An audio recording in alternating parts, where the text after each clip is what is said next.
Welcome everyone here. We're going to get started. Those of you coming in, there's reports in the back, hard copies available, and you can sort of make your way down.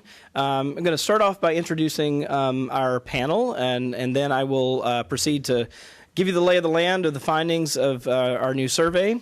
But let me just welcome you all on behalf of the team at Public Religion Research Institute for the launch of our new survey, A Shifting Landscape, A Decade of Change in American Attitudes About Same-Sex Marriage and LGBT Issues.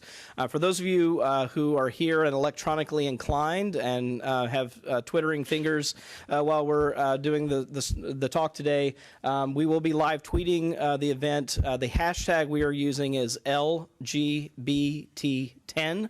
So that's pound LGBT10 as in decade for the study today. Also, when we get to Q&A time, if you want to email in a question, if you're on the phone, you can email it to info@publicreligion.org. So that's info@publicreligion.org. So let me kick off with introducing our panelists today. We're very honored to have with us Dr. Jen Cates, Jonathan Capehart, and Dr. Clyde Wilcox, who is coming, we are assured. We will keep you posted here. We will have him slotted on the end here as he fights his way here through the snow.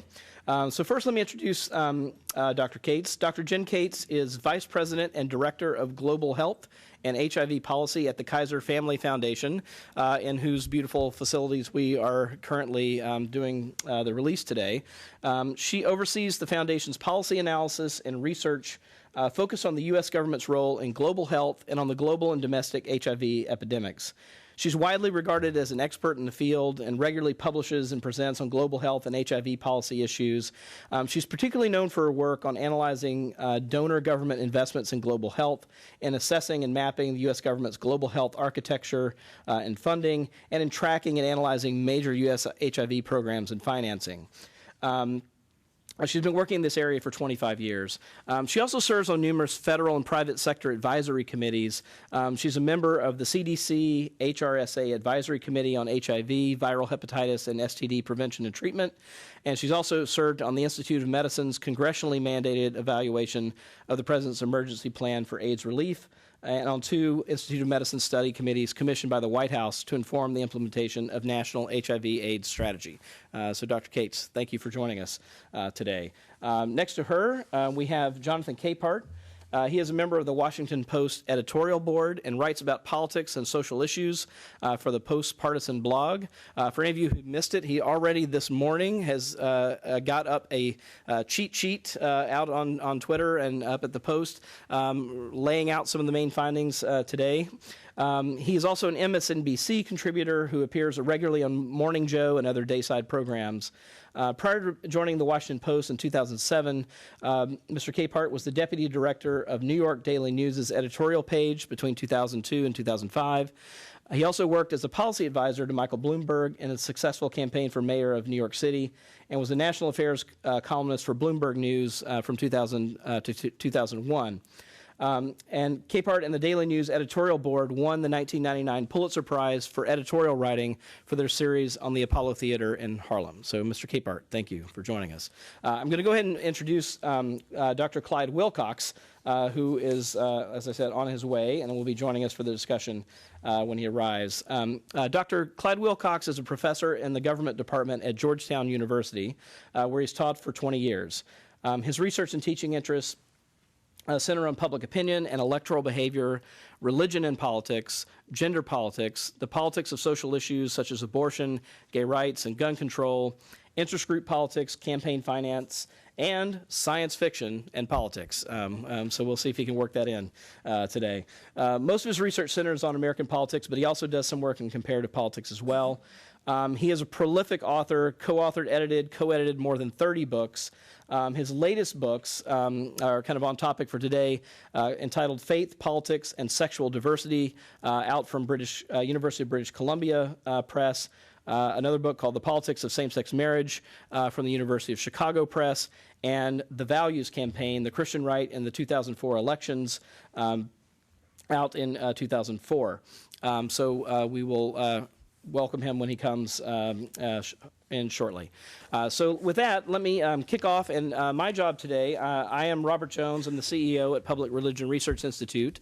And I'm going to spend some time walking you through the main findings of the study today. And then we will turn it over to Jen Cates and Jonathan Capehart, each for about 10 minutes of remarks, and Clyde Wilcox as well. Then we will move to Q&A time here with the faithful who have made their way here with the snow today. So let me just jump in. So we've entitled this report, A Shifting Landscape, A Decade of Change in American Attitudes About Same-Sex Marriage and LGBT Issues. I think everyone sort of has heard, trends and polling coming out from time to time and has a general sense about an upward trend in support for same-sex marriage, other LGBT rights. But we wanted to really document exactly where that was in the country today, particularly among subgroups in the country that we can't always get with traditional public opinion polls. So what we've done is we've conducted one of the largest surveys ever conducted on this topic. 4,500 interviews with a random sample of Americans, both conducted in both English and in Spanish, landlines, cell phone. The margin of error of the study is plus or minus 1.7 percentage points for the general sample.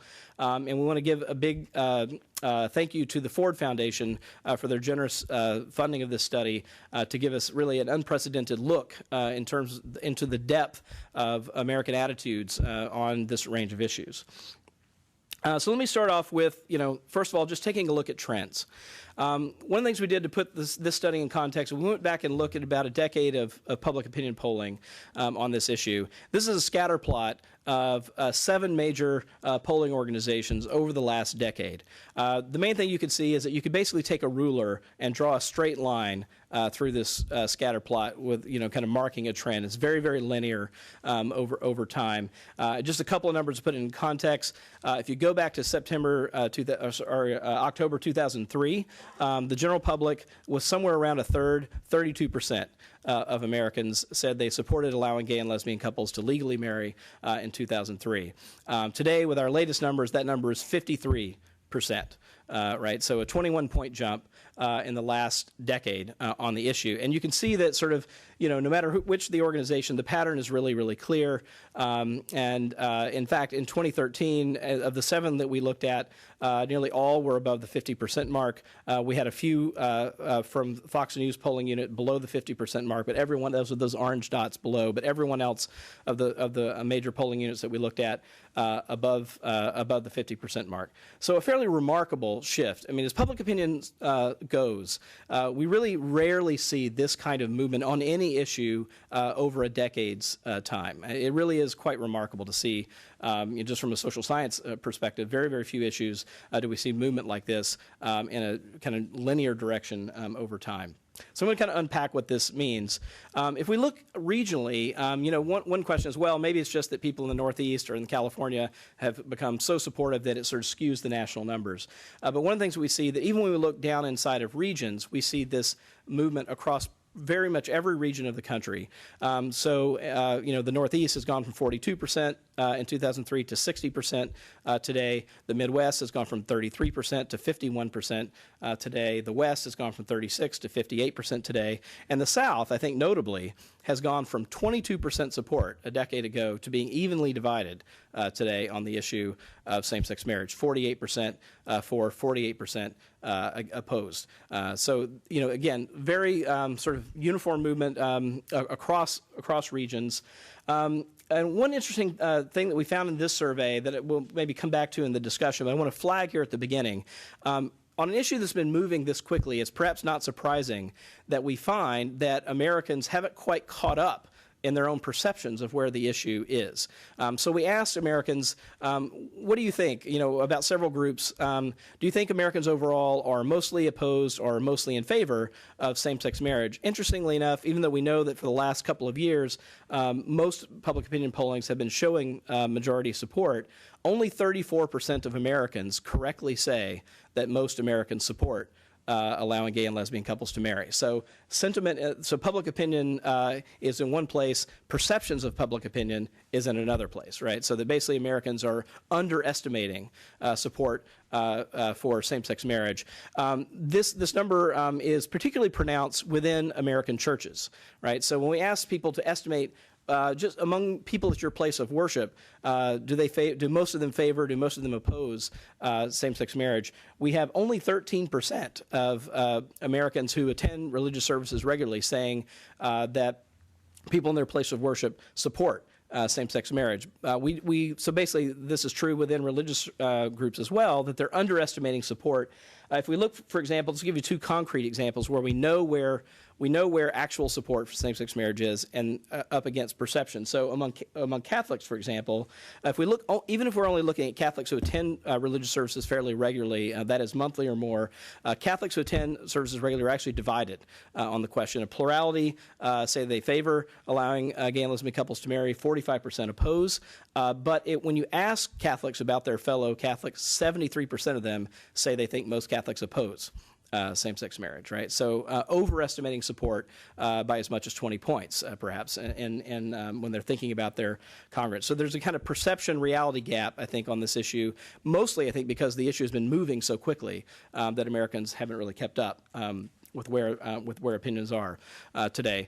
So I want to kind of break down both in terms of religious affiliation and in terms of politics where different groups are and how they've moved in the last decade. So here are some major religious groups that we can compare between 2003 and 2013 over the last decade. So as you can see, there's been movement really in pretty much every religious group, the double-digit movement in every religious group, although the degree of the movement actually varies quite a bit. So if you look on the far right here, among unaffiliated Americans, there's been the least amount of movement, right? So they were already 2/3 supportive in 2003, 73% supportive today. The biggest movement has occurred among Catholics and white mainline Protestants, right? Those two groups right there to the right of the graph. In 2003, Catholics were only 35% supportive. Today, they are 57%. Catholics overall support allowing gay and lesbian couples to marry. Mainline Protestants, 36% in 2003, 62% today. That's the biggest jump among religious groups. Among groups that are sort of in a more evangelical orientation, so white evangelical Protestants and black Protestants, the movement is there, but it's much more muted compared to other religious groups. So white evangelical Protestants, only about 1 in 10 in 2003 supported same-sex marriage, 12%. That number today is 27%. So still low, but certainly a move up from 2003.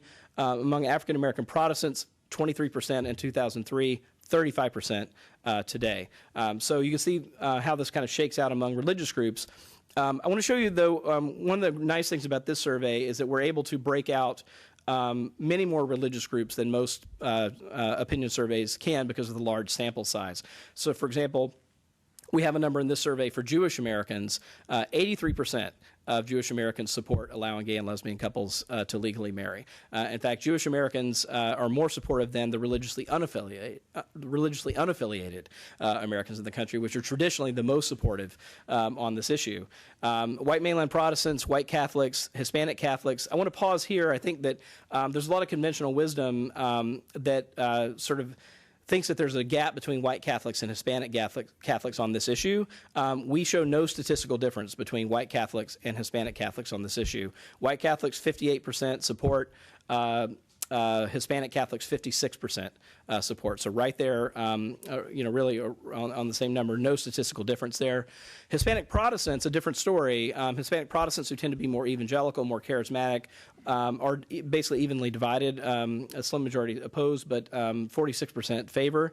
African American Protestants and white evangelical Protestants, the most opposed, with only 35% of black Protestants and 27% of evangelical Protestants in favor.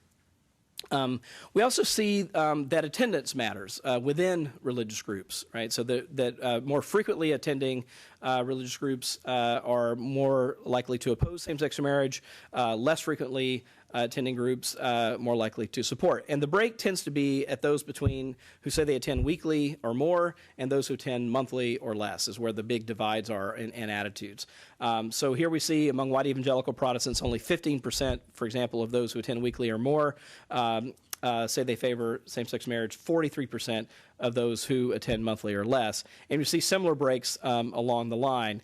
Now, this means different things for different religious groups because of attendance patterns. So, for example, white evangelical Protestants in that weekly or more category, most evangelical Protestants are in that category, right? They attend religious services fairly frequently.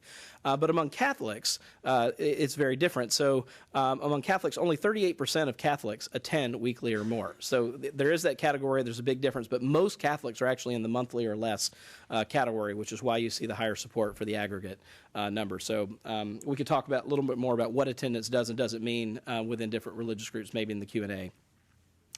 Another pretty interesting question that we were able to track from 2003, was a question that said, gay marriage goes against my religious beliefs. Do you agree or disagree with this statement? And as you can see, across the board, within religious groups, the number who agree with this statement has gone down over time. So white mainline Protestants, a majority agree with this statement in 2003, now less than half, 45%. Similar drop for Catholics, 65% agreed in 2003. Today, only 53% agree. A much smaller drop among African-American Protestants, right? 2/3, 66% in 2003 agreed, 61% today. Also, a smaller drop among white evangelical Protestants on this, but still, kind of drops across the board here on this statement. Another interesting finding that we had is that there isn't a one-to-one correspondence between people's moral and religious judgments about the morality of the issue of same-sex marriage or about sexual activity between two adults of the same gender and their support for a policy, right? And what we tend to find is that support for policy outpaces people's moral judgments by about 10 points, and this is true pretty much across the board. So, for example, among Jewish Americans, 73% of them say that they believe sex between two adults of the same gender is morally acceptable, but 83% of them support or favor allowing gay and lesbian couples to marry. This is also true among white mainline Protestants. A slim majority say they believe sex between two adults of the same gender is morally acceptable, but 62% say that they favor allowing gay and lesbian couples to marry. The biggest gap on this question is actually among Hispanic Catholics. If you look there in the middle, only 38% of Hispanic Catholics say they believe sex between two adults of the same gender is morally acceptable, but a majority, 56%, nonetheless say they favor allowing gay and lesbian couples to marry. So they're making a distinction between their own moral judgments and what they'll support in terms of policy. This is a pretty interesting dynamic. Also, interestingly enough, the issue of same-sex marriage has become a more partisan issue over the last decade. Now, that's maybe not surprising that we had the 2004 election where it was very, very prominent during this time period. But in 2003, there was a sizable gap between Republicans and Democrats. 18% of Republicans favored same-sex marriage, 39% of Democrats did in 2003. But today, that gap is 30 points, right? So only 34% of Republicans today support same-sex marriage, 64% of Democrats today, and independents have moved sort of right in the middle. Now, it's a pretty much linear relationship between party affiliation and support for same-sex marriage. I've put a number for the Tea Party up here, those who identify as part of the Tea Party movement.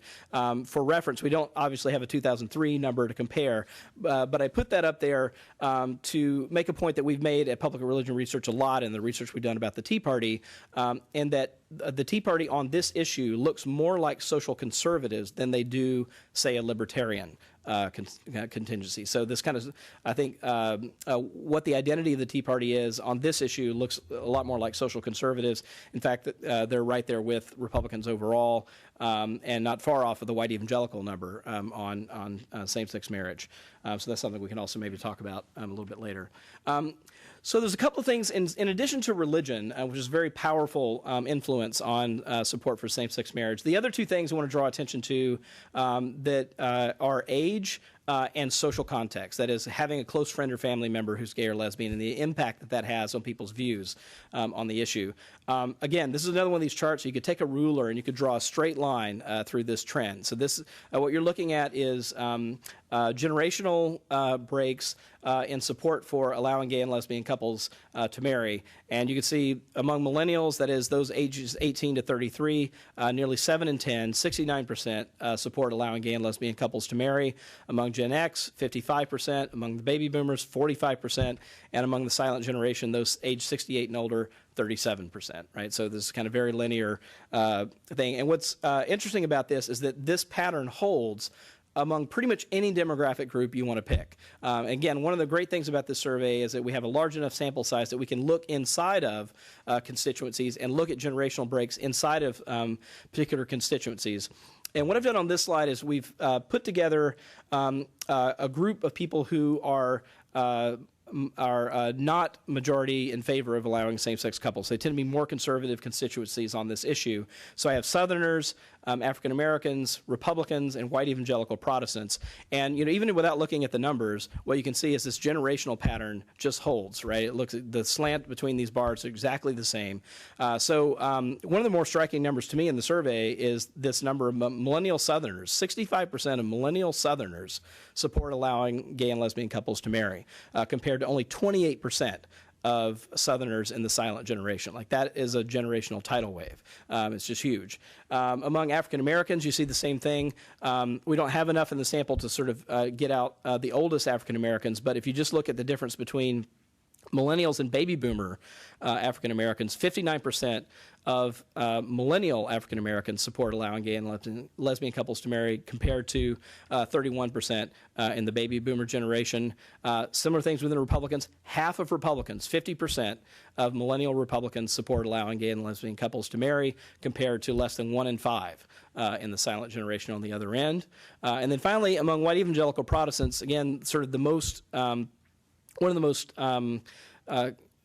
conservative and on this issue, and constituencies that oppose same-sex marriage, you still see a generational effect that's more than a factor of 2, right? So that among the oldest white evangelicals, 19% support allowing gay and lesbian couples to marry.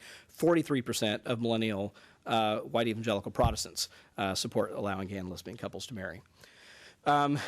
So that's sort of around age. The other big impact factor is knowing someone gay or lesbian. And this is where the social context has just really changed dramatically over the last 10 and 20 years. So in 1993, we were able to go back to 1993 on this question.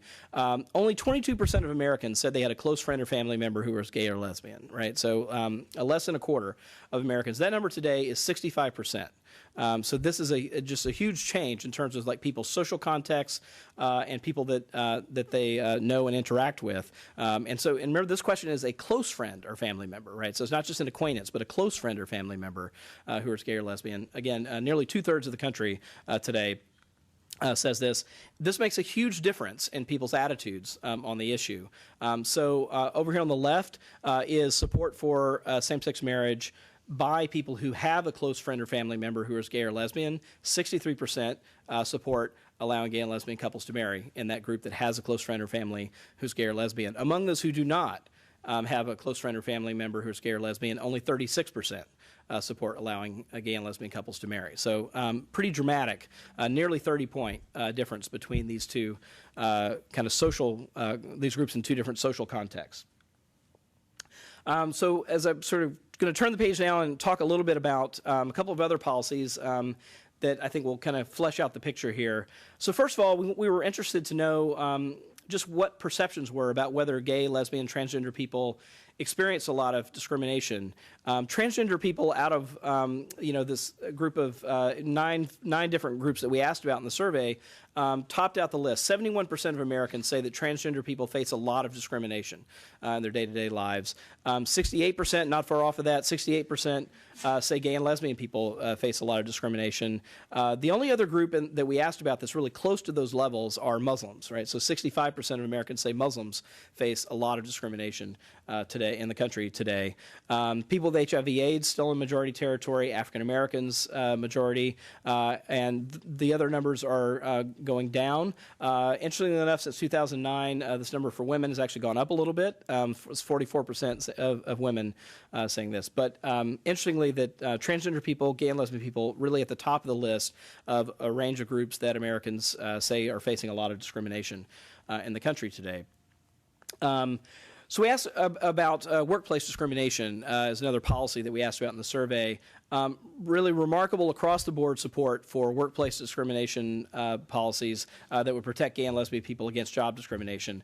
And the country as a whole, 72% of Americans support laws that protect gay and lesbian people against job discrimination. There's across religious groups and bipartisan support on this issue.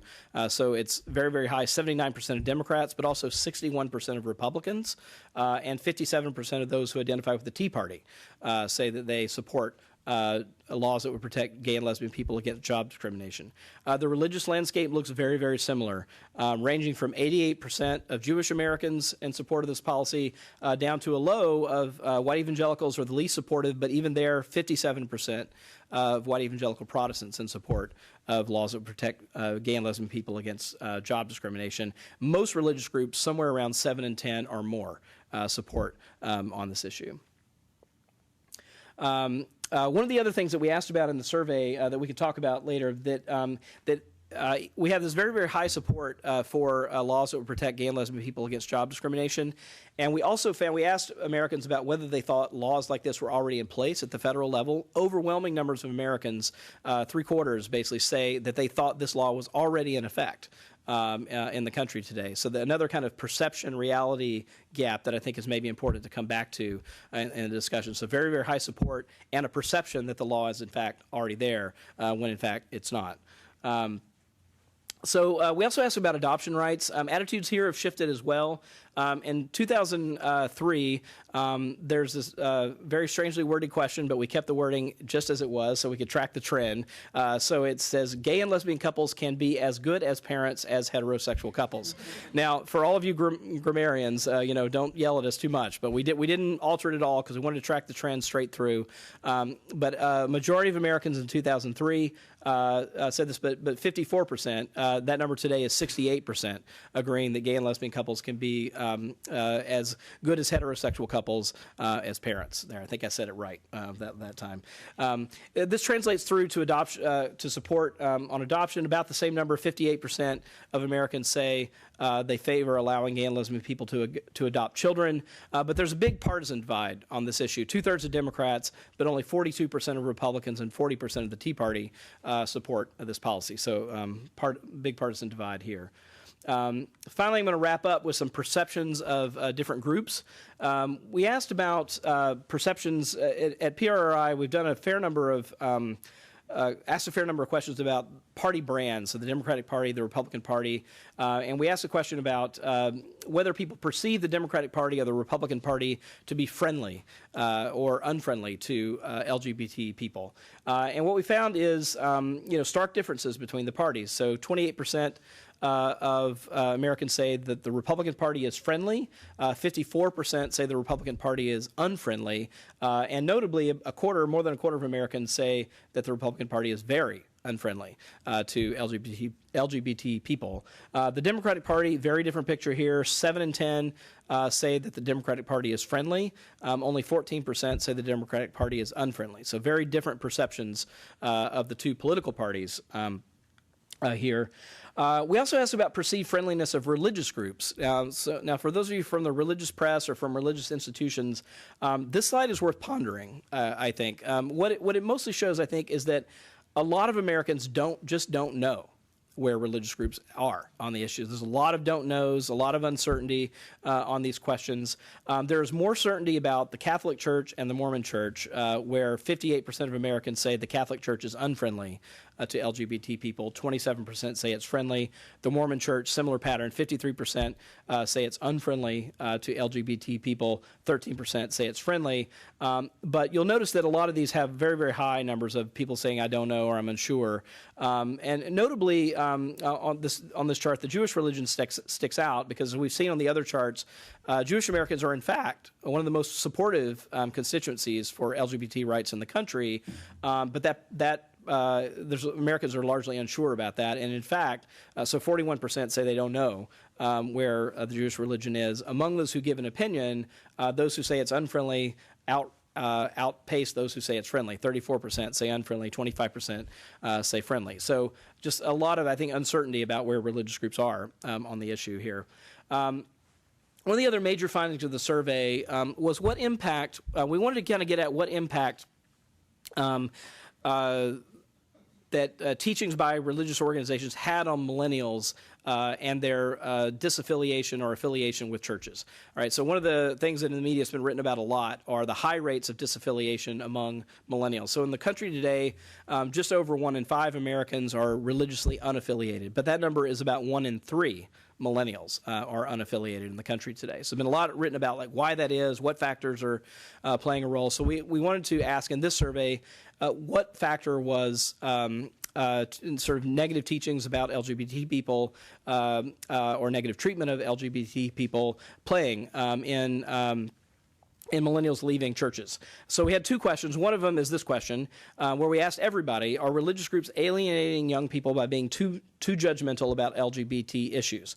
Do you agree or disagree with this statement? And the generation breaks here are pretty telling, right? So 7 in 10 millennials themselves say, yes, religious groups are alienating people by being too judgmental about LGBT issues. If we look among the oldest Americans, the silent generation, for example, only 43% of the oldest Americans agreed that that is a real factor or an issue in churches.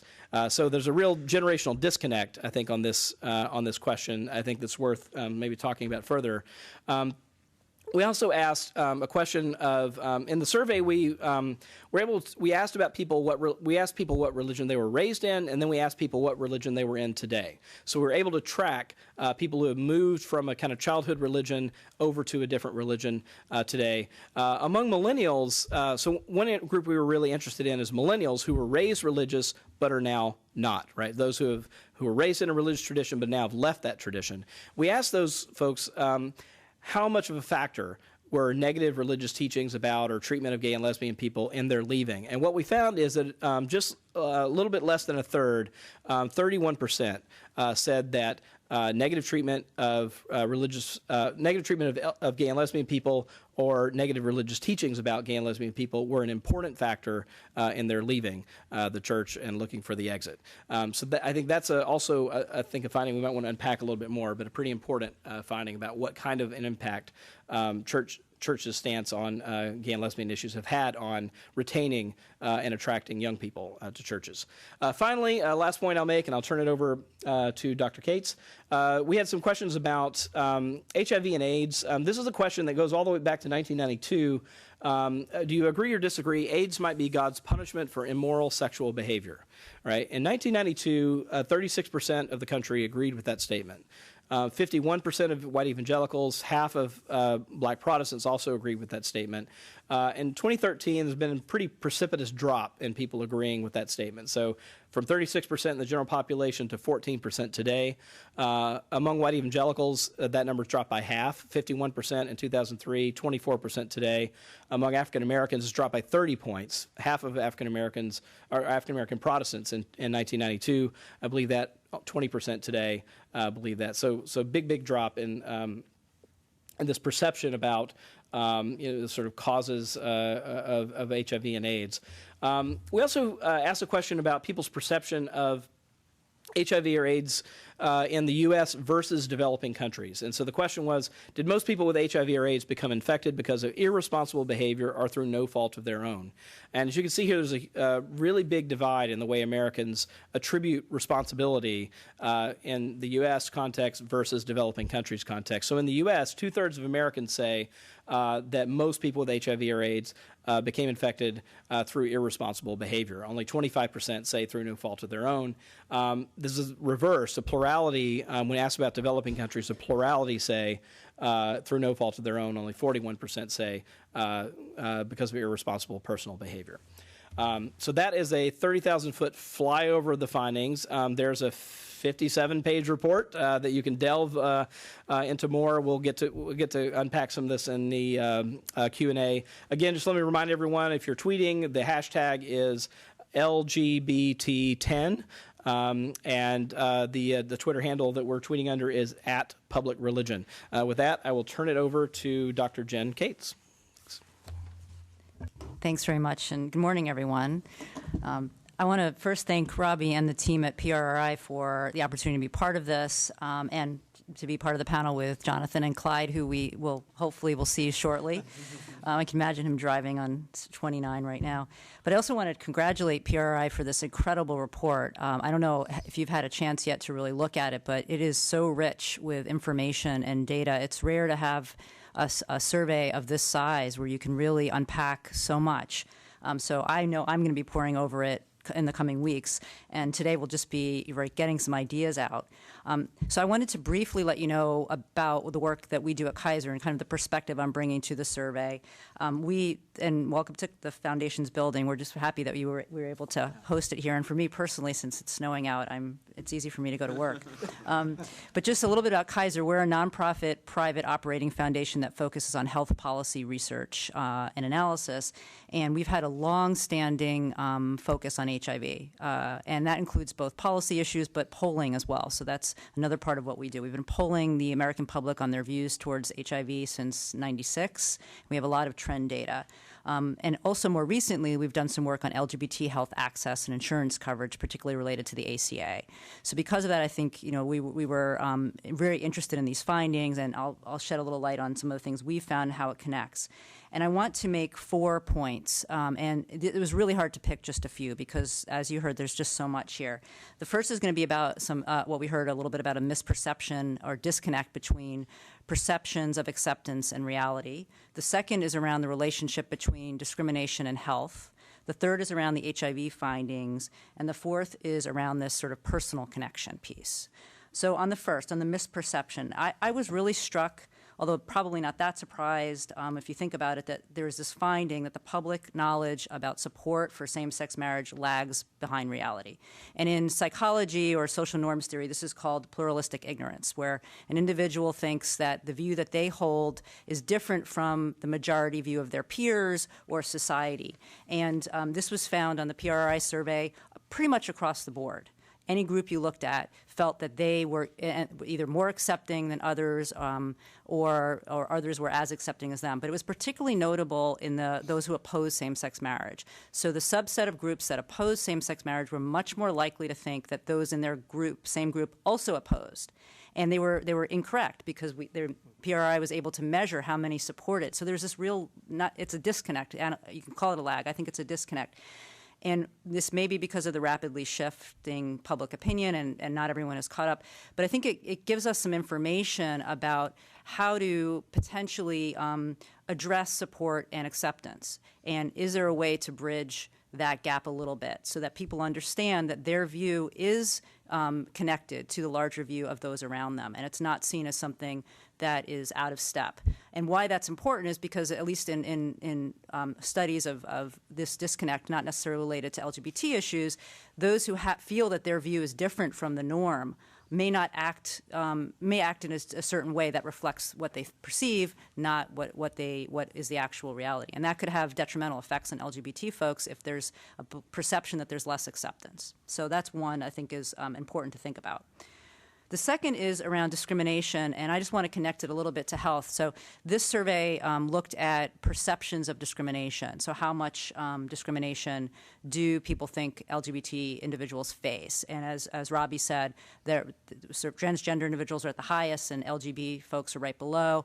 And I think that's really important. Two things on this. One is a recent Pew poll actually surveying LGBT individuals found that about that amount of self-identified LGBT individuals said they had experienced discrimination at some point, including 30% who said they had experienced physical violence or some kind of physical threat. So that's pretty high. So maybe there's not a disconnect there. People get that being LGBT or being seen as LGBT in today, you still are experiencing discrimination.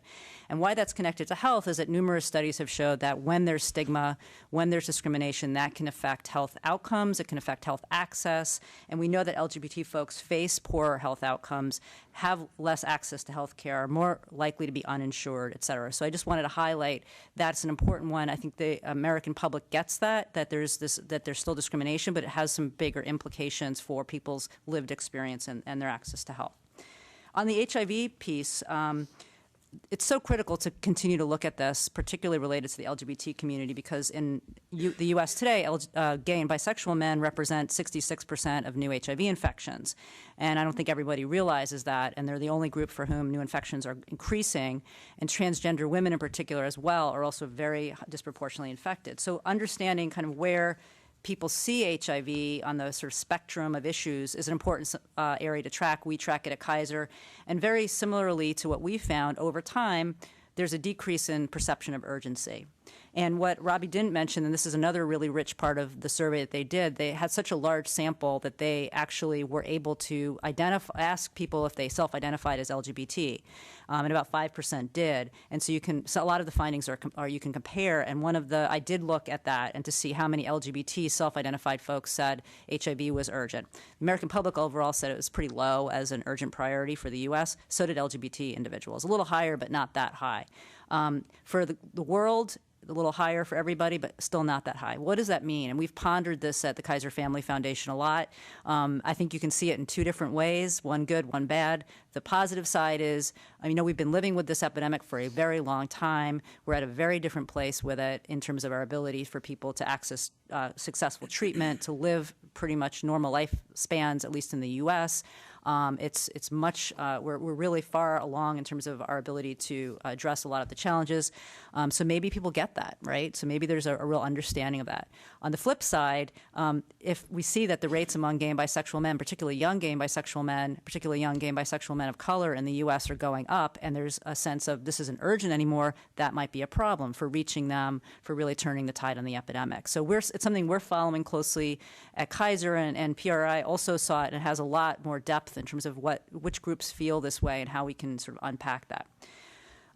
As Robbie mentioned, they looked at the share saying that AIDS is God's punishment for immoral sexual behavior, and that's gone down for all groups, which is, it's a minority view now. So that's a real shift that I think is important to just remember that things have really shifted.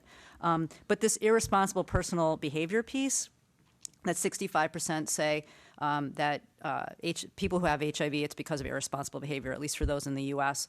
What does that mean? We can, what the challenge with that finding is we don't necessarily know if that correlates with certain views on policy or certain other views. We have some inkling from our HIV surveys that I'll mention in a minute, but it just raises some questions about what does that lead people to think, and how does that play into people's own sense of risk and getting their health needs met. And the disconnect or the divide between the share saying that for the U.S., 65% of those who have HIV in the U.S., it's due to their irresponsible personal behavior, but only 41% of those living in other countries. We can talk about why there's that. Maybe I have no idea. Maybe it's a perception of who has access to information, which is probably what it is, but it's an interesting finding. But it should give us pause because what we found in our surveys on HIV is that those who hold these views, let's say, are more likely to believe that someone became infected because it's their irresponsible personal behavior, are also more likely to hold stigmatizing views, more likely to be uncomfortable working with somebody with HIV, more likely to be uncomfortable having a roommate who's HIV positive, having their kid have a teacher who's HIV positive. We see a pretty strong correlation there. And so it does, I think, raise some challenges around assessing stigma and reducing stigma. But lastly, to end on a more positive note, the finding about personal experience matters and knowing someone. And this survey really hits home with that 65% of Americans say they have a close friend or family member who's LGBT, and that's grown over time. And that knowing somebody who is LGBT, and we see this on our HIV surveys, knowing someone who has HIV, you're much more likely to support same-sex marriage, to be more comfortable working with someone who has HIV if it's on the HIV side, to be more comfortable having an HIV positive roommate. There's a high correlation between knowing somebody and being accepting of a whole range of issues. So I think that's a trend we'll continue to see. It's sort of a societal back and forth. More people, there's more accepting environment, more people are likely to be able to feel safe to self-identify, and vice versa. So I am going to end with that because, as I mentioned, there's just so much more in here. And I hope in the discussion we can talk about some of the policy issues today. I mean, but look online and see anything. You can talk about Arizona. We could talk about Uganda. There's a lot to talk about right now on LGBT issues. So thanks very much. Thank you, Robbie and PRRI for asking me to be a part of this today. And Jennifer, very nice to see you again and to share the panel with you. Clyde, I look forward to meeting you. This, if you haven't had a chance to go through this survey, you must. I mean, it's so rich with data. It's a fantastic survey. A lot to be hopeful for. Lots of great news. Lots of lines trending in the right direction. And when we've got lots of bad news coming out of Uganda, Russia, Gambia, Nigeria, I could keep going on. It's nice to know, despite Arizona, Georgia, and a lot of other places, things in the United States are relatively in a good place. But on the personal experience, I'm going to pick up off what you were saying, Jennifer, about the personal experience and how important that is in terms of changing people's perception of LGBT people and the issues that we care about. And I want to zero in, probably, obviously, on the African American numbers, because I was at once not surprised, but a little dismayed by what I saw. Now, again, the trend lines are going in the right direction. The amount of opposition to marriage equality is decreasing, but it's still very low. It's the lowest. It's below 50%. And again, it's surprising, but not. So I bring up the personal experience piece because 2012, we had the marriage initiative in Maryland.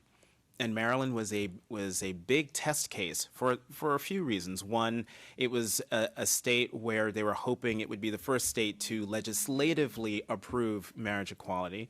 But it was also a big test case because, if I'm not mistaken, Maryland has the highest percentage of voting African Americans in the country. And so if the marriage initiative failed, and it failed because of African Americans, because African Americans came out and voted against it, it would show just sort of the potency of the African American vote against marriage equality. Well, a curious thing happened on May 9th, 2012.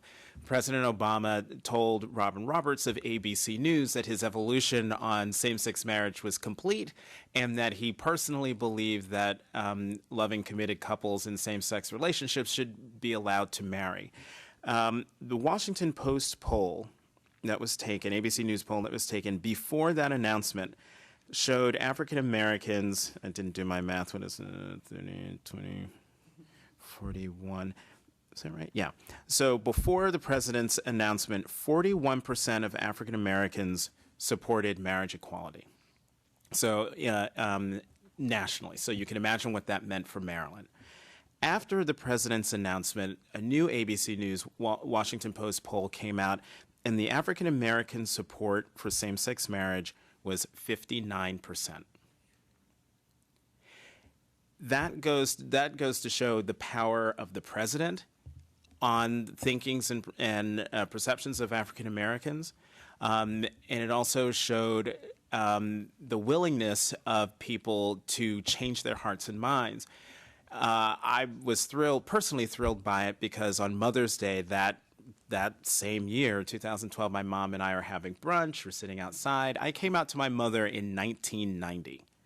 It took her a good 20 years just to get used to the fact that she had a gay son, and who had a partner who was from Italy. So we took her to Italy to really soften her up. It worked.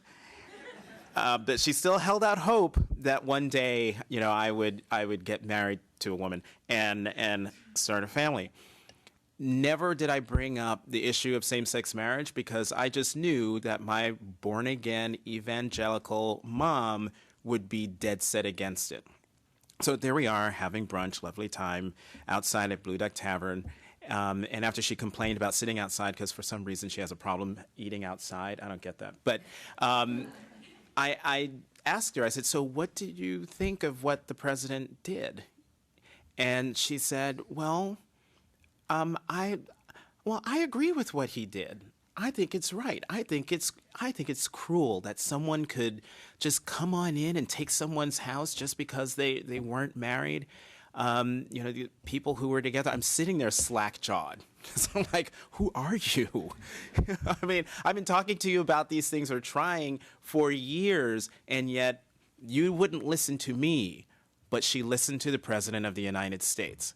And so my born-again evangelical Christian mother, who lives in Maryland, went out, early voted for the president, voted in favor of marriage equality in Maryland, sent me an email to let me know. I tweeted it out. She got lots of praise. And it was a great moment for African Americans and for the president that this happened. But what we're seeing in this survey, and Robbie brought this up. Hi, Clyde. Welcome. What we see in the survey is that 39%. Remember, it was 59% immediately after the president's announcement of African Americans in favor of same-sex marriage. In the new survey, it's down to 39% of African Americans in favor of marriage equality. And that might be the result of two things. One, perhaps the drama of it all has faded, and folks are going back to what they believed before. Another thing could be that at the time the president did this, there was a lot of controversy about whether it was the right thing for the president to do. And for good or for bad, African Americans have time and time again circled the wagons around the president when he's under fire, when he's in trouble. And right now, particularly on this issue, the president's not under fire at all. So that could explain that. But again, the hopeful thing is, in the same data point that Robbie showed, is black millennials. 59% favor marriage equality. So as depressing as the overall black American number is, I'm extremely hopeful over the millennial numbers, no matter how you slice them by religion, by geographic area, and by race and religion. You're up. So let me just welcome Clyde Wilcox to the panel here. I'm going to let Clyde catch his breath for like one more minute. I'm just going to add one thing to Jonathan's remarks. Thank you, both Jonathan and Jen, for those remarks. But one thing I think also on your here is the social context makes a fair amount of difference among all groups. Among African Americans, just to give you this number, the number moves up to 45% support among those who have a close friend or family member who's gay or lesbian in the current survey. So you see that movement up, and then the one you talked about, the age divide, though, is the really big one among African Americans. That's the biggest break, is the age divide there. So Professor Wilcox, welcome. Thank you. We'll turn. You haven't heard much of the conversation, or maybe you have, but I'm sorry to have missed it all so far. We'll turn it over to you. Thanks for making the effort to be in today. Well, I've been puzzling two big mysteries on the drive in. One is why this much change this quickly, and the other is why no one in Virginia can drive with 2 inches of snow.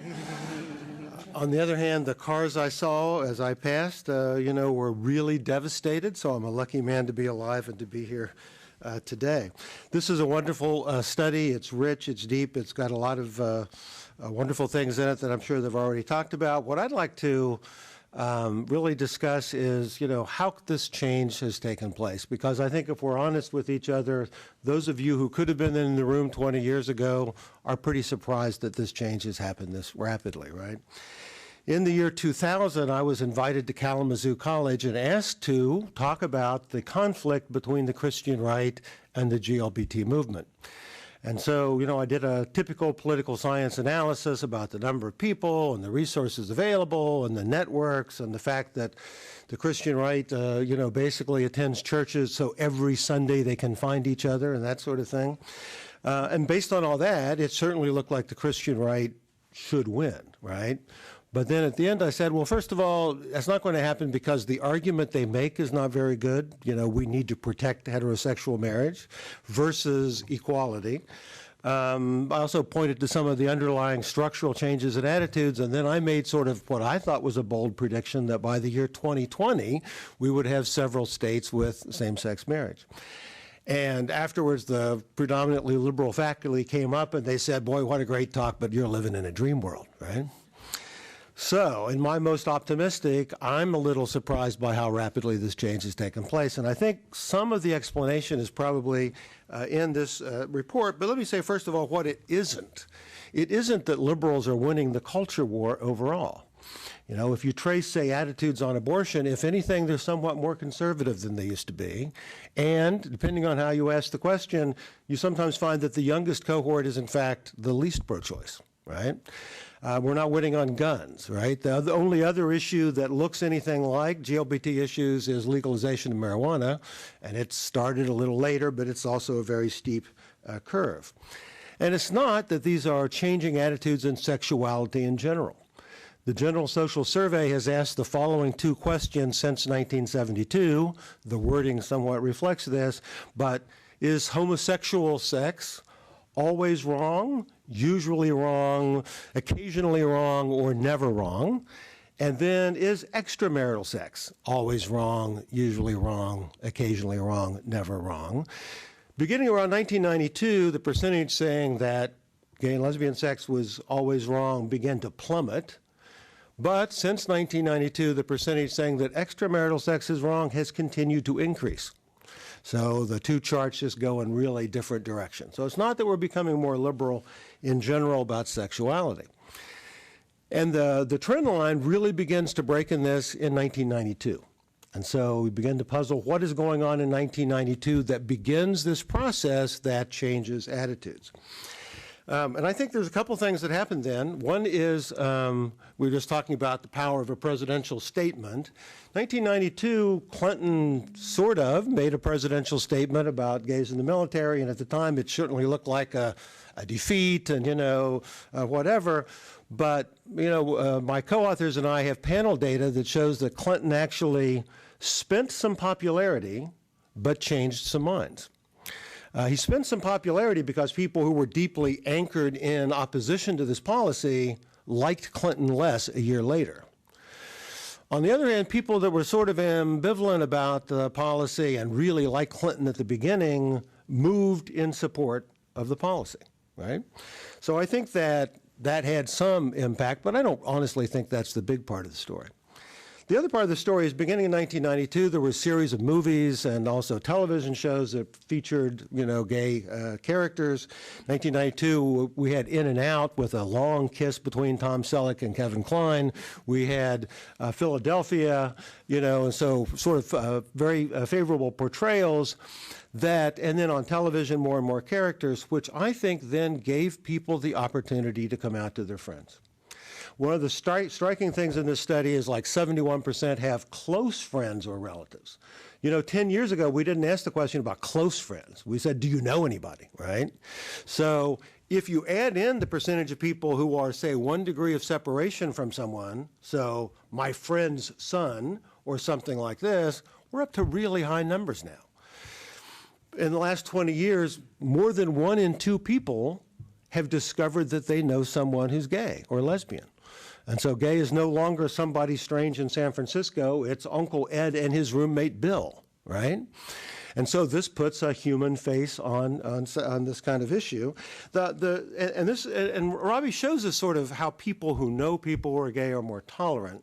It's a slightly more tricky question than that, knowing what kind of impact it has when someone comes out to you. It's not to say that, for example, that another 29%, if they just discovered that they knew someone, they probably do, but they don't know they do yet, that they would change their minds.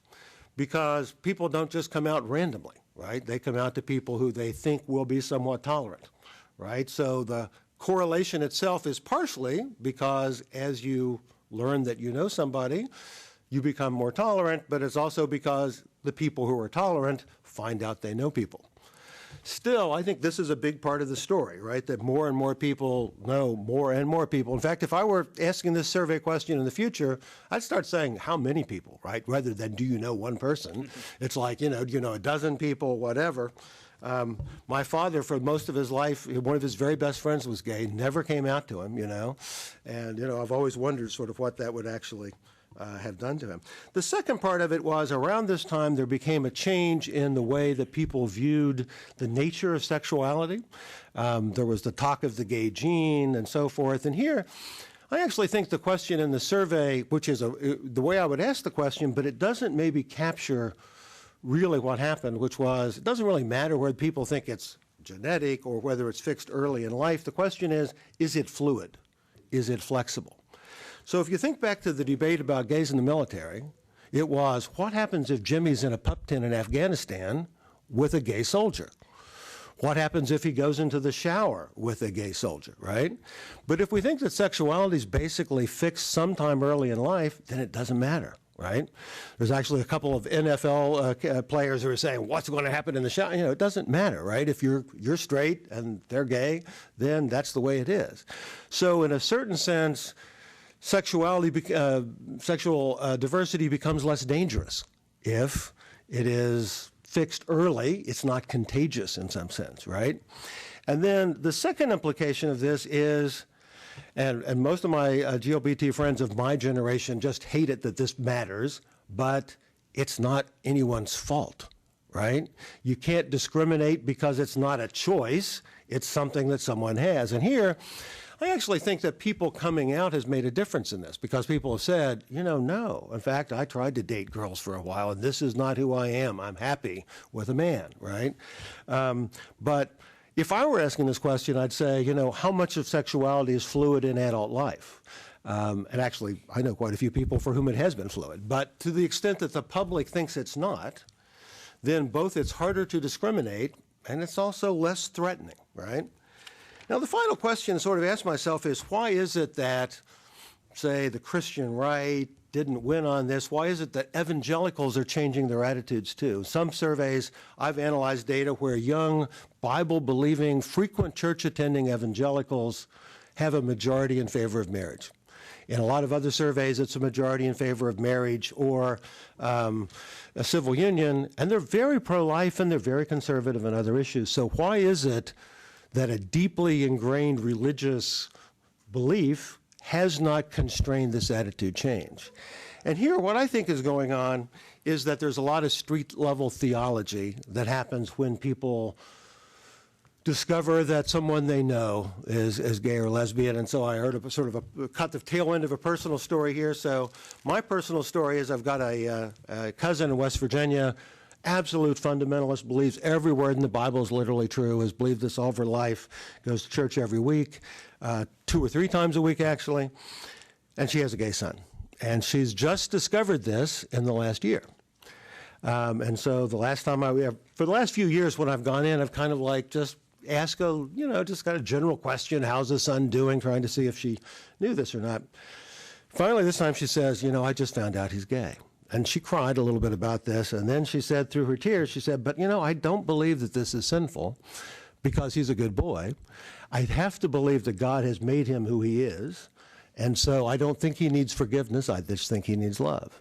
Now, she could not reconcile that theologically remotely with the rest of her belief system, right? She has made some personal adaptation, some little workaround, to fit in her son to her overall theology. But I think that's been going on all across conservative churches in America, right? That people look around, they say, well, I don't think my son's going to hell. What a great guy he is. Or my daughter is such a wonderful person, and her girlfriend's so nice too. And so, once again, this becomes like the personal face of it. But it is mathematically just very difficult to sort out the effect of someone coming out because you come out to people who you think are sympathetic, and so, mathematically it's a difficult issue to solve. Okay, those are my comments. Thanks. Well, thanks so much, Clyde. I just want to add one more number to this to kind of put some context around President Obama's comments and its effect. We were also in the field in June of 2012 where we asked whether people knew about his pronouncement on support for same-sex marriage, and then what they thought about it. Do they approve or disapprove? And in that survey, interestingly enough, we have African Americans right on the number. We had 38% of African Americans in that survey supporting same-sex marriage. When we asked African Americans, do you approve or disapprove of Obama's position on same-sex marriage, 65% of African Americans said they approved of his position on same-sex marriage in the same survey. So pretty interesting dynamic going on. From your story straight to the numbers there. Okay, so we've been talking a while up here on the panel, and I think what we'll do is we'll turn it over to do some Q&A. I'll kind of put on the moderator hat. Let me ask you a couple of favors. We have a mic going around, and since we have some people on the phone, they cannot hear you unless you talk into the mic. So let's be sure you talk into the mic. And if I could ask, if there are members of the press here, we're going to give them an opportunity to ask questions first, and then we'll turn it over to everyone else. So if you were a member of the press, want to ask a question first, just raise your hand, give us your name and affiliation, and then we'll jump in. Nasworth with the Christian Post. And Robert, I hate to do this to you because I know when you create a survey, you don't know what the main debate's going to be about the day that you release the results of the survey. Yeah. But this distinction between sort of the libertarian view versus the liberal view of same-sex marriage, which is now in the debates over wedding photographers and bakers and things like that. Do you know if there's any research that sort of is able to make a distinction between those two views and whether there's those are heading in sort of different directions or if there's a conflict there? Right. No, one of the challenges, we write survey questions. We were writing these last fall. It was in the field in December. And so obviously today I would love to have a question on, retail outlets and serving gay or lesbian people, rights of refusal, and religious liberty arguments there. We don't have anything in the survey that goes directly to those questions. I think what we can say, though, is that I think the backtracking we've seen among Republicans who initially supported the bill, right, who are now sort of have started backing off, and now even some who supported the bill are asking for a veto of the bill that they voted for. I think some of that is because of kind of big backlash, a national backlash, a backlash in Arizona, even Marriott hotels urging Governor Brewer to veto the bill, a Mormon-owned hotel chain, right? So that's a really interesting dynamic, and I think what it probably the broadest thing I can say to that is that that the law in Arizona, I think, certainly goes against the grain of, or against the flow of the trends toward acceptance and of LGBT rights in the country. And I think that's part of why we saw kind of a move ahead and then a backlash. And then this debate where it is today. So even though we don't have anything directly on the issue, I mean, I think what we see is this sort of the flow, particularly from young people in the country, is certainly largely in one direction, and that law sort of cuts against the grain of that flow, which I think is part of the conflict. I don't know if anybody else wants to jump in on that.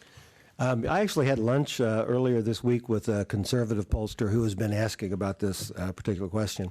And he says it really matters the breadth of the religious exemption that's offered. So, for example, he will ask a question of, can restaurants and hotels and so forth, and, overwhelmingly the public, even among, deeply religious people, says no. When you ask questions about participating in a marriage ceremony, he gets to a 55 to 58% saying, yes, they should have a religious exemption, but very low numbers among young people. So like Robbie says, maybe, the millennials, he didn't break that out for me. This was just a lunch conversation. But he did say a narrowly carved exemption, he finds, gets a narrow majority of support. But anything broader than that gets very, very broad repudiation. Yeah. One just thing I'll add, for context here, one thing we had polled on is the contraception mandate in the Affordable Care Act, right, which is in some ways a similar kind of thing. Are corporations or privately held businesses required And one of the things we found is, fairly high support. So even among Catholics, for whom the contraception thing is the kind of most prominent religious issue. If you look at Catholics, and across the board, that Americans are willing to make distinctions between churches on the one hand, where they do want very blanket, like religious exemptions for anything happening at a church, right? They very clearly say, yes, that exemption should be there. Religiously affiliated organizations, a little bit more likely to do that. But when you get to privately held corporations or privately held companies, most Americans, at least if I'm making an analogy between that, were in majority support of the contraception mandate for any privately held company or corporation. So I think Americans draw a distinction between churches who are in a special category all of their own, religiously affiliated organizations which are in a different category, and then like publicly held corporations and privately owned businesses in a third category. Following up on this question, was your survey large enough to do state-by-state breakouts? I mean, is there a way to look at attitudes within Arizona, or just not enough numbers? Yeah. We can get 9 states where we have 150 more respondents, right? And so the margin of error is proportional. Unfortunately, Arizona is not one of the 9. Yeah. So it's the 9 most populous states is where we can get responses. And following up to what Professor Wilcox was saying, more narrowly drawn laws that are that legally just mention gays, I don't understand how, if a law like that passed, it could be held to only discrimination against gays. If the baker doesn't won't sell the cake because they're participating in or facilitating a religious service that they disapprove of, why doesn't that apply to bar mitzvahs, or because people are making a lifelong commitment to live without Christ? I don't understand how any of these laws, even narrowly drawn, could be kept to discriminating only against gays. Yeah, I'm just reporting the result of a survey from a guy who I was talking to. In terms of how you would draw the law, I mean, I wouldn't support that law in the first place, but how you would draw the law, I mean, I don't understand how you do it either. But he was arguing, he was trying to discover where a religious exemption, he's Mormon, would be popular, and it's only in participating in marriage, in a marriage service, that you can find, and even then it's like 55% versus 40, so even then it's a narrow majority favoring the right to opt out of that. And then, like you say, there could be different kinds of, I don't think you could draft a law that would just be about gays, but this is just the result of the public opinion in response to Knapp's question. Are there any more members of the press before we move on to general questions? Okay, great. All right, so in the back, and then we'll go here. Yep. Thank you all so much. I'm Rachel, and I'm from the Religious Action Center of Reform Judaism. Very proud of my people today. And I actually wanted to just call out what your report says about the gender divides. I think it's striking, and I just wanted to call it out and ask for people's thoughts on why and what the implications are. So I'll just cite that the gender gap has nearly doubled today to 9 points, with 57% of women now expressing support for same-sex marriage compared to 48% of men. Love any of your thoughts on, again, why and also what are implications of that?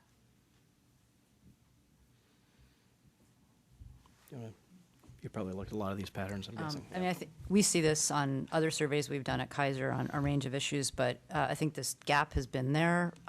There's been a gap, even historically, between women and men on LGBT acceptance on a range of issues. And, I'm certainly not an expert on why that is, but some of the literature that I've looked at has talked about women just being, it's a combination of women being more accepting and open and actually experiencing discrimination and not acceptance themselves.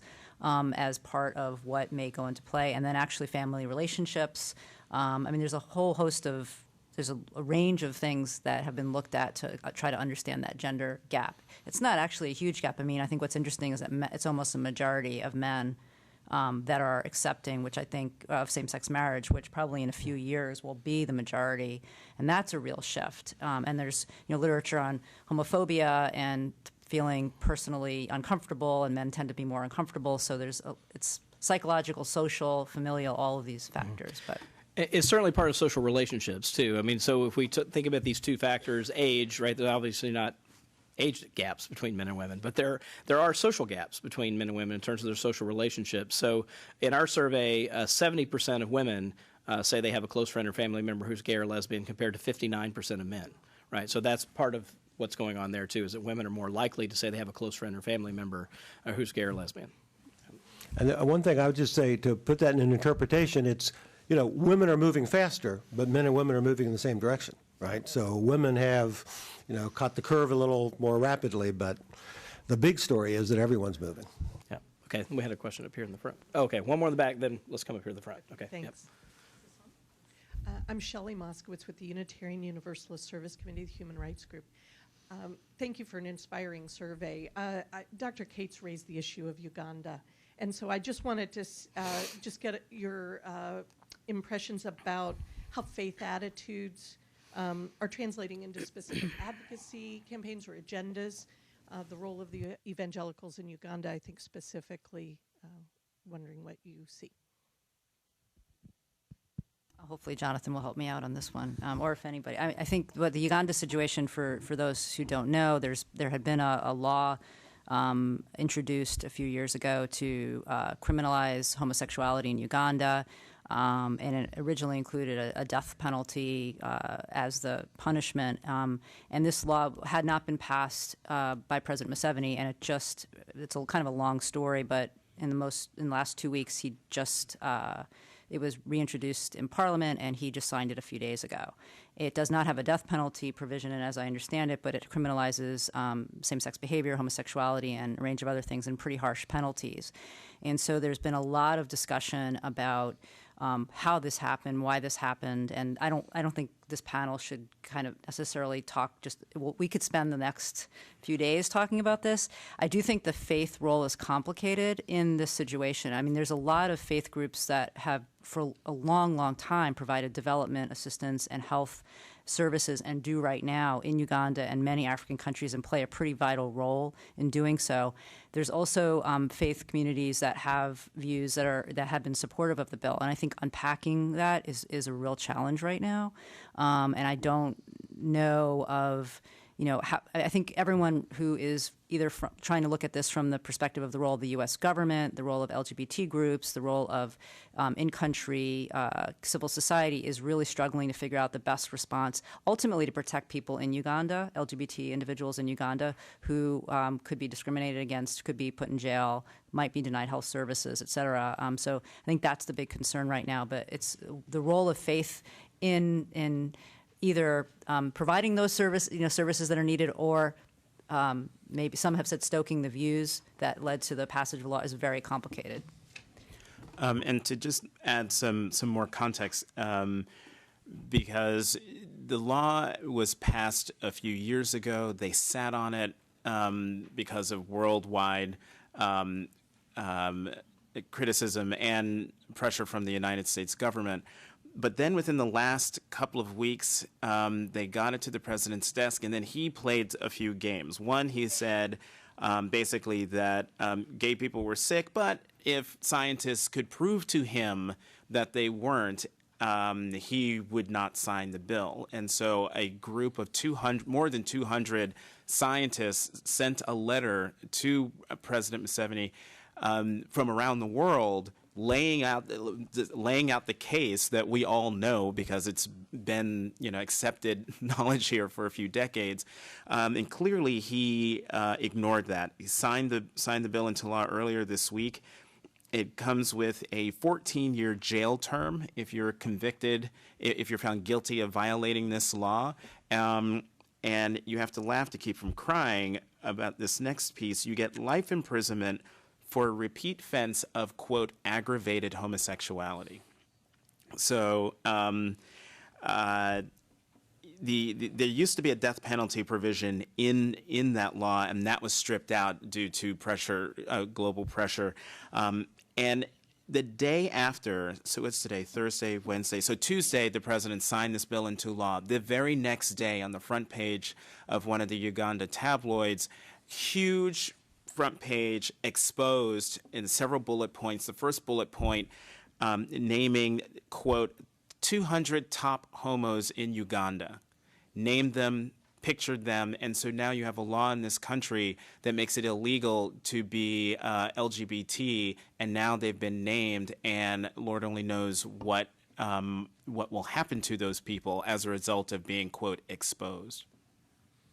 You know, I was in Uganda in 2000, and I spoke to the Human Rights Commission there.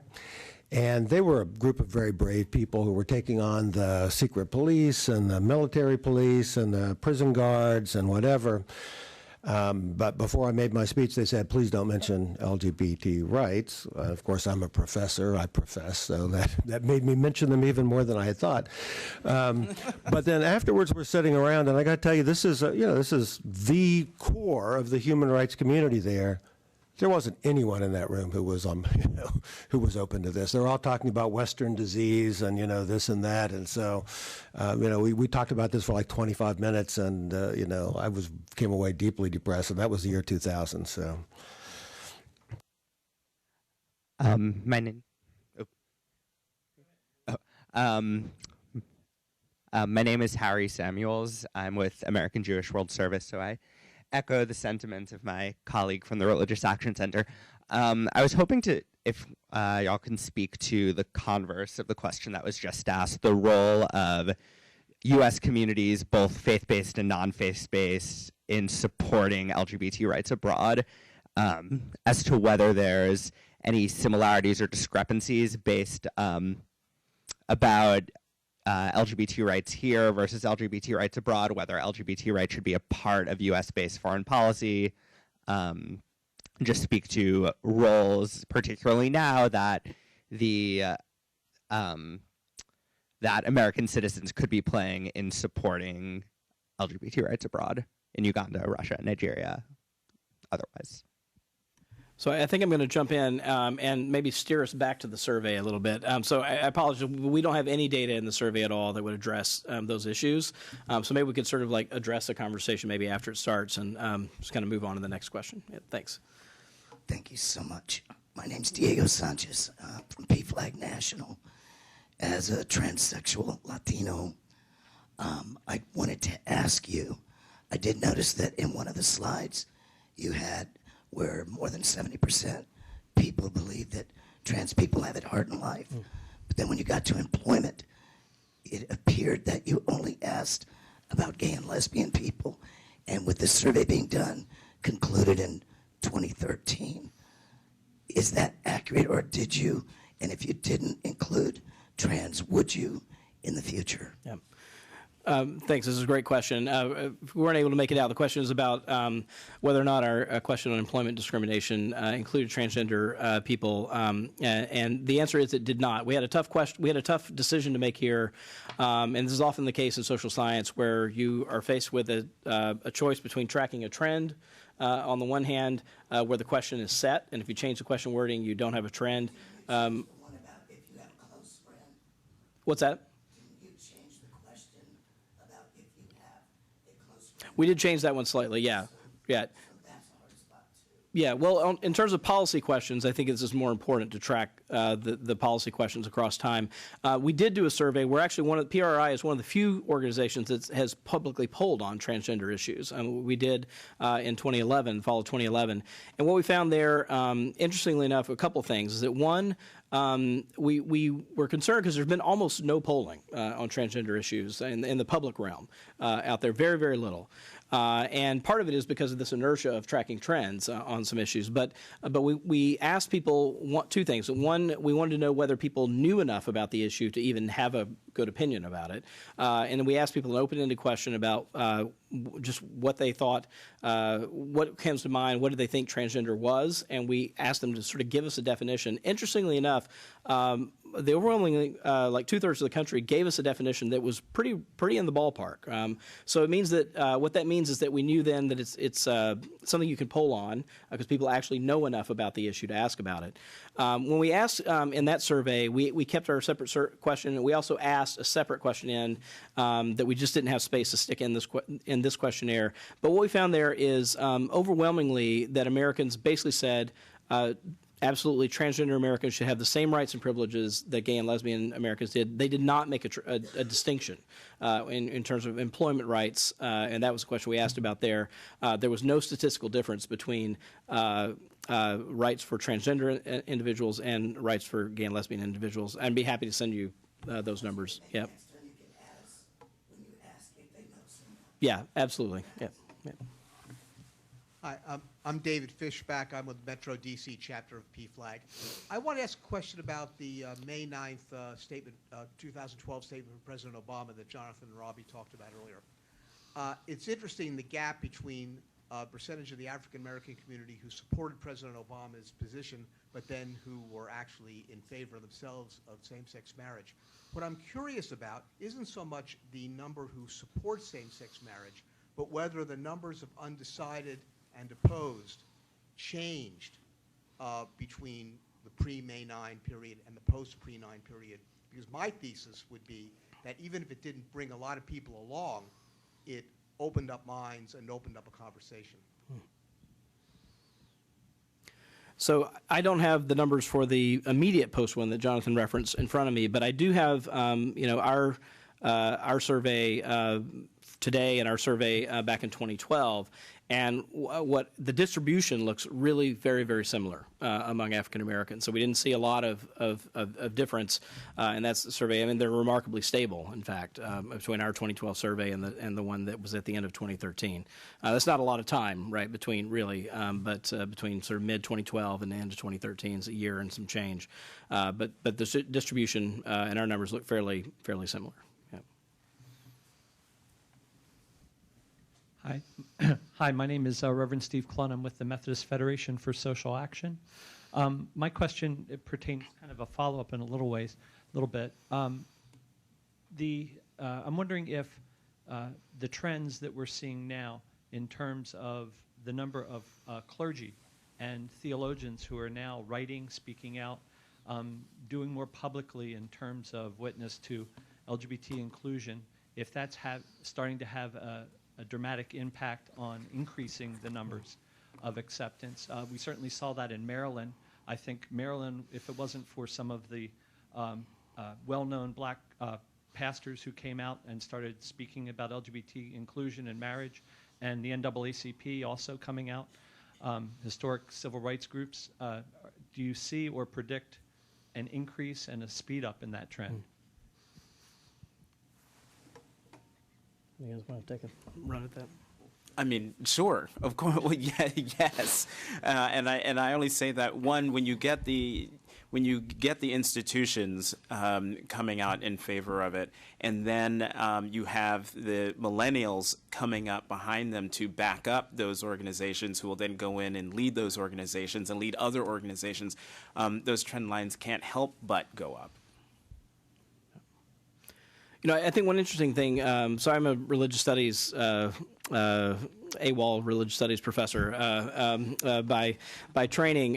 You know, it's always an interesting question, and this kind of goes a little beyond the survey, but, you know, what we see here, like, for example, when we look at, we did a sort of initial regression model looking at independent predictors of people's views on same-sex marriage, so holding a bunch of other things constant, their demographic characteristics, gender, race, education levels, income levels, those kinds of things, holding those things constant. What were the kind of relative power of things independently one another? And one of the interesting things we found is that white evangelical affiliation, not surprisingly, right, is a pretty powerful independent predictor of opposition, right? It moves in that direction.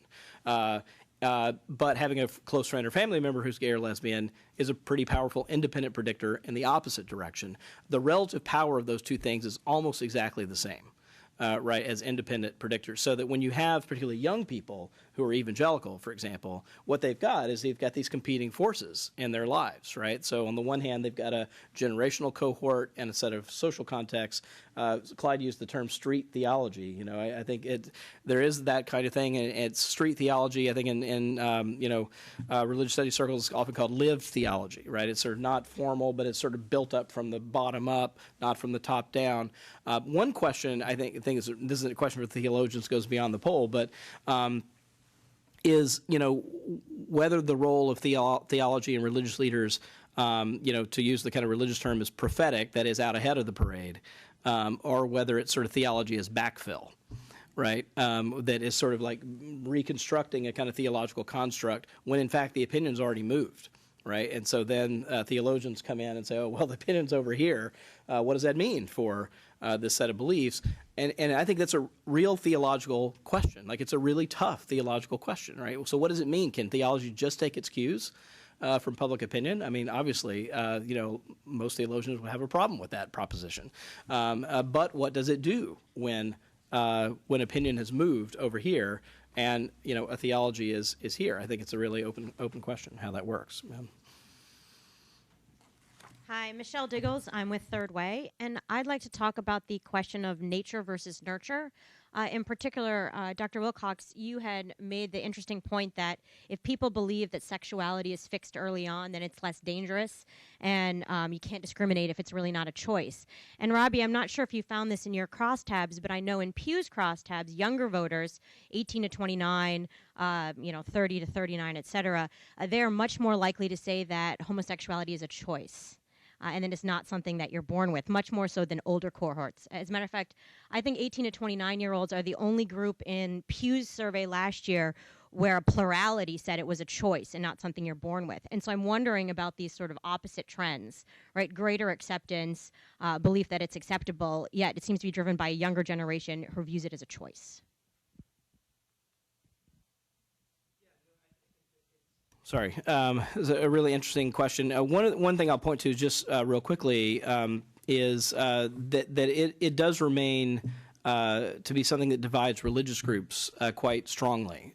So in the same order that religious groups that are more likely to be opposed to same-sex marriage are more likely to say that it is our question says, is, in your view, is being gay or lesbian something a person is born with or due to factors such as upbringing or environment, right? Those who oppose same-sex marriage are much more likely to say it's due to factors such as upbringing or environment. I mean, there's a pretty strong correlation between those two views. For example, white evangelical Protestants, 54% say that being gay or lesbian is due to factors such as upbringing or environment, versus only 25% who say that it's due something that people are born with. So it continues to be a very strongly correlated with views on same-sex marriage. Hi, Robbie. Phil Addy, formerly of Catholics for Equality, and I have 3 points that I'm going to quickly make. You had addressed the disparity between the perceptions around hostility or support within faith communities, and then you went and you listed the Catholic Church. And I think one of the reasons why you found such a disparity there is because you asked about the church. And in our faith community, there's the institutional church and there's the body church, or the community. And if you had changed that word to the Catholic community, I think you would have found a very more consistent understanding of where attitudes are. Second one, I found it rather surprising that in this poll, mainline Protestants leaped over Catholics almost across the board in 2011, both in your poll, in the Greenberg poll that HRC conducted, and the WAPO ABC News poll. Catholics were ahead of mainline Protestants, and I hope you'll explain why you think that happened. And again, go Jews. You consistently outdo me, not that I'm competitive. And then the third one, I was remiss not to see the same language that you used in the 2011 poll around clarifying what it meant to support same-sex marriage. In there you had language that asked the question again and defined it as you would get as you would get at City Hall, and you found that especially Catholic attitudes went from 43% to 71%. That's a 28% jump, and I didn't see it in this poll. I'm just wondering, have you abandoned that language, and if so, why? Thank you. Yeah. All right. Well, let me go backwards through these, then I'll let everybody else jump in. So on that question, so in that poll, we were actually conducting an experiment because at that time, I think there was a lot of confusion over what a civil marriage meant, right? And so one of the things we were trying to sort out is, are people confused about that or not? So what we did is we asked a follow-up question of those who said they did not support allowing gay and lesbian couples to legally marry. We asked a follow-up question that said, if what we're talking about, I forget the exact wording, but it was basically if this were a civil ceremony like you do at City Hall, would you then support? And we basically end up in the general population, I think it was somewhere between 12 and 15 points. It was bigger in subgroups, as you say, among Catholics, who then said, initially said they would oppose, but if it was limited to a civil marriage, which of course is what the laws are doing, but in their minds there was about 15 points of Americans who were a little muddle-headed about that, and so that if you clarified that, they would then sort of go into they would then sort of support same-sex marriage. I think our thinking is, one, I think people are a little more clear about that than they were a couple of years ago today, and you're always making tough choices about limited real estate in survey questions. So it didn't make it in to this survey.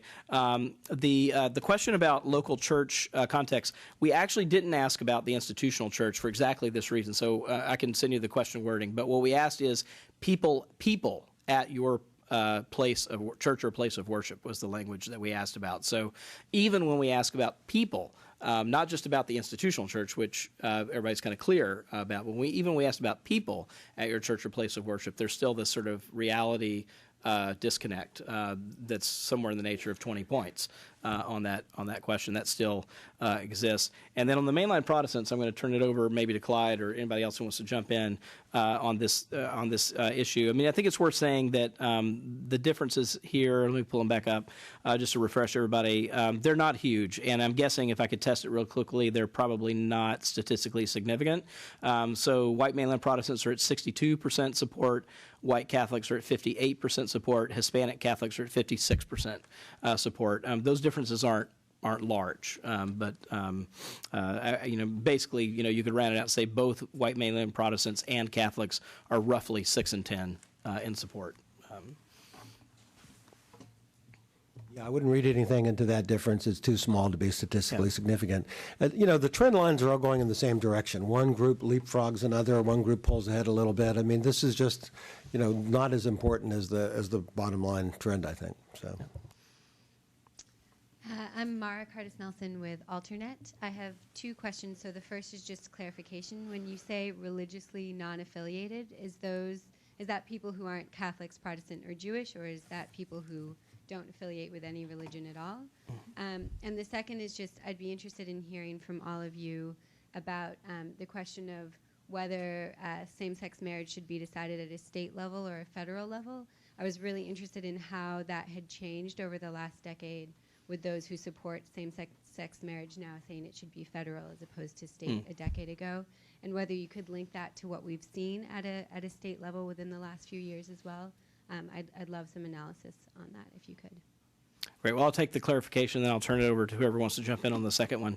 The clarification question is, so when we talk about people who are religiously unaffiliated, in the survey, they get a long list of possible religious affiliations. They're basically people who say nothing in particular to the what is your religion question. So, if they identify positively at all, whether it's Muslim, Hindu, Buddhist, even groups we can't break out separately in the survey, they get counted as affiliated, right? So in this survey, 22% of Americans are religiously unaffiliated, meaning they claim no particular religious affiliation at all in the survey.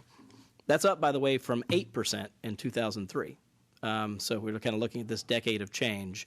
That's one piece of the decade of change, is that in 2003, 8% of the country is unaffiliated, 22% of the country today. So on this question of federalism, this is not the only example where the public is inconsistent, and if your side can win at the national level, you like that better. If your side could win at the state level, you like it better. But if you think about how the nature of this debate has changed from, say, 2005 to today. 2005, the debate was, can we stop a few progressive states from allowing marriage? So the assumption would be, if we had a national law, it would be no.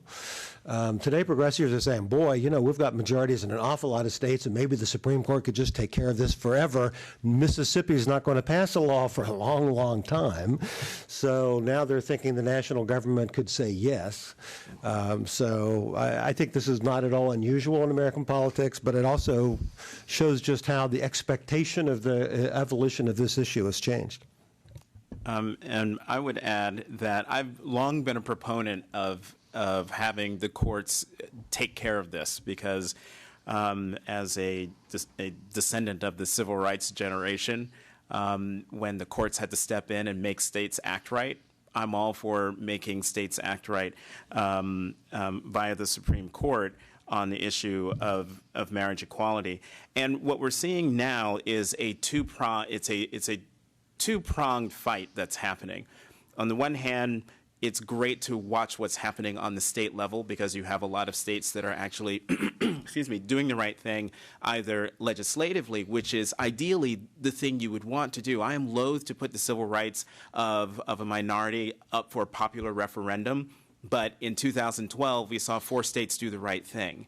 And as a result of the invalidation of DOMA by the Supreme Court, we're now seeing federal courts in jurisdictions, unlikely jurisdictions, Oklahoma, New Mexico, Virginia just a few weeks ago, all, and this is the part I love, using Justice Scalia's own dissenting opinion to justify invalidating state constitutional bans on marriage equality. So at the state level and at the federal level, what you're seeing is a really rapid advancing of marriage equality.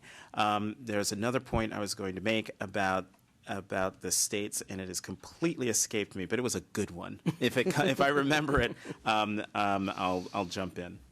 Let me say something and let you get a second to think about that point.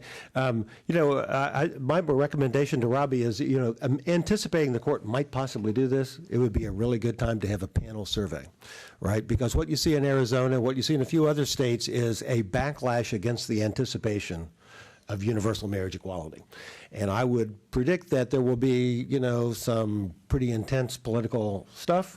In the past, what we've seen is that the Supreme Court can both be a teacher and an antagonizer, right? So that some people say, oh, well, the court has finally said this, it's time for me to get on board. Other people say, oh my God, that liberal Supreme Court, what have they done? And they dig in their heels.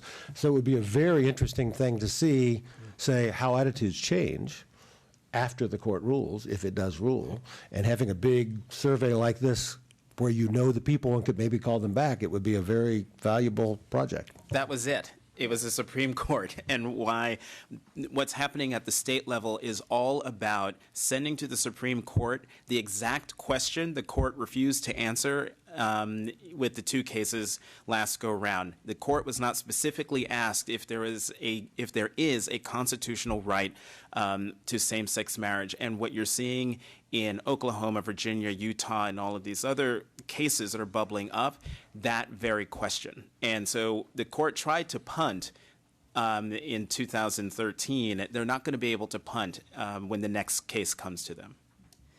I agree with what they said, what has been said about why there might be this shift in the state's decision versus federal. I mean, you've seen that in a lot of other issues, as Clyde mentioned. One thing I wanted to just put out there that we didn't really discuss was the geographic differences, what the findings were for those who live in the South. And interestingly, and there's a few states, as Robbie mentioned, they could break out data from 9 states, so it's in Appendix 2. But if you look at,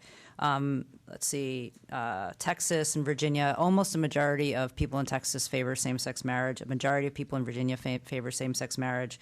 North Carolina is almost a majority as well. I mean, it's really shifting. And then if you do other breaks, like people who live in the South who know someone who have a close friend or family member, majority support same-sex marriage strongly or favor it. So I think there are still geographic differences, but those two are changing, and those who live in the South are moving this direction. So ultimately, I think the question, I think part of what's happening too is that the public opinion overall is moved, and so having each state trying to figure this out on its own is getting much more complicated and out of step with where a general trend is moving. So, all right, maybe we'll take one more. Anybody else have a pressing question? Two more. Okay, so two more. Yeah, maybe we'll take both the questions and we'll tackle them all together. Go ahead. Andrew Flores from the Williams Institute. Just a couple things. One, I like the idea of the panel study in the future. There was a previous study that actually was conducted on the Supreme Court decisions around DOMA, but it was more of a convenience sample through Google Analytics type of process. And so it'd be fascinating to see if that continues to go, where they actually found that there was no evidence of a backlash from the court decision. And then second, I was just curious about this, the perceived friendliness of religious groups toward LGBT people. I noticed that you had an increase in the don't know responses. I was curious if you looked at religious adherence by their own religious group's perception of friendliness, if you might find a decrease in the don't know, but then also if you might actually get a little bit more leverage on observing the differences in how, say, Mormons view their Mormon community on the friendliness toward LGBT people. And that might be a very interesting thing to unpack. And I also look forward to talking more about this in the future. Yep.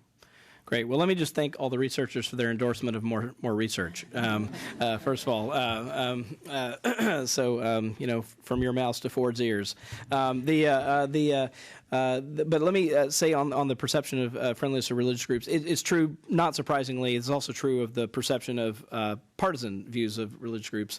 I don't have the numbers right in front of me, right at hand, but not surprisingly, members of the group itself perceive their group to be more friendly than people who are not members of the group themselves, right? So Republicans perceive themselves to be much more friendly to LGBT people than the country perceives them, and certainly than LGBT people perceive them to be friendly to LGBT people. And that's true among religious groups as well. But we can certainly break that out if you're interested in it. We could hunt it down afterward. Yeah.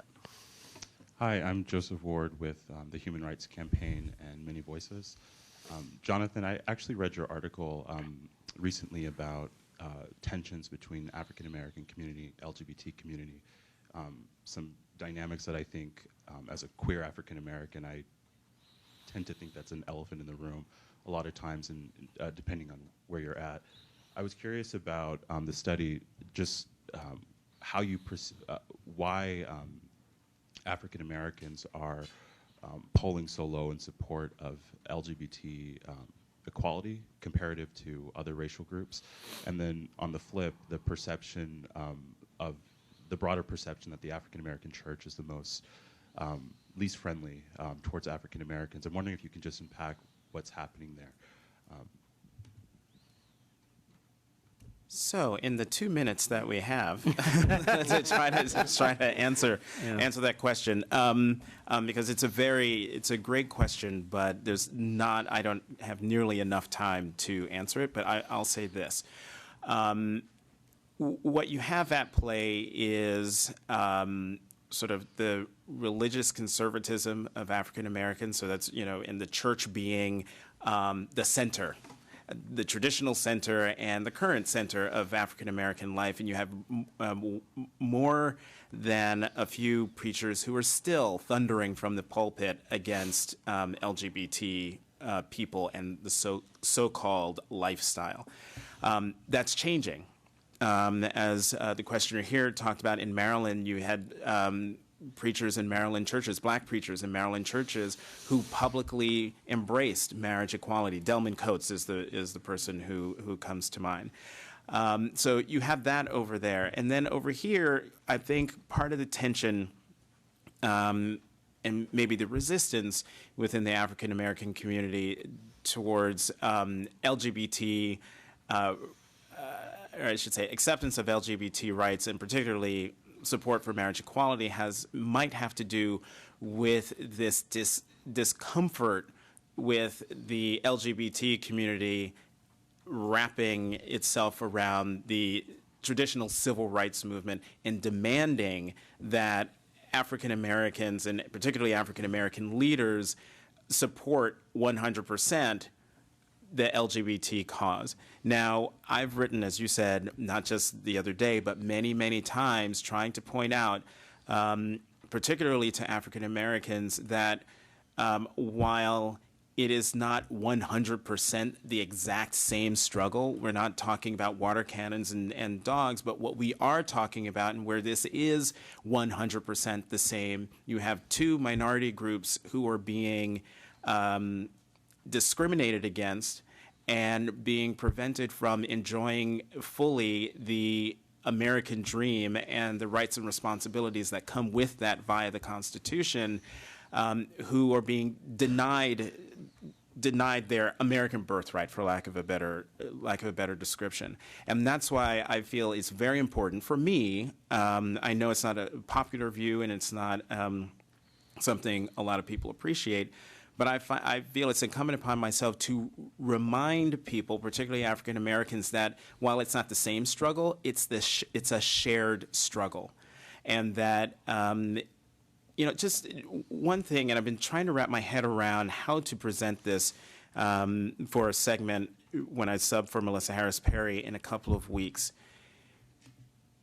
Right now, when you're looking at what's happening to the LGBT community and LGBT rights and where things are going in terms of just American policy, whether it's minimum wage, healthcare, HIV rates, if you allow same-sex couples to marry, let's say the Supreme Court were to do a great thing and declare a constitutional right to marriage, which means that Mississippi, Alabama, Georgia, South Carolina, Florida, North Carolina, Tennessee, Arkansas, Kentucky, all those states, marriage equality would be legal.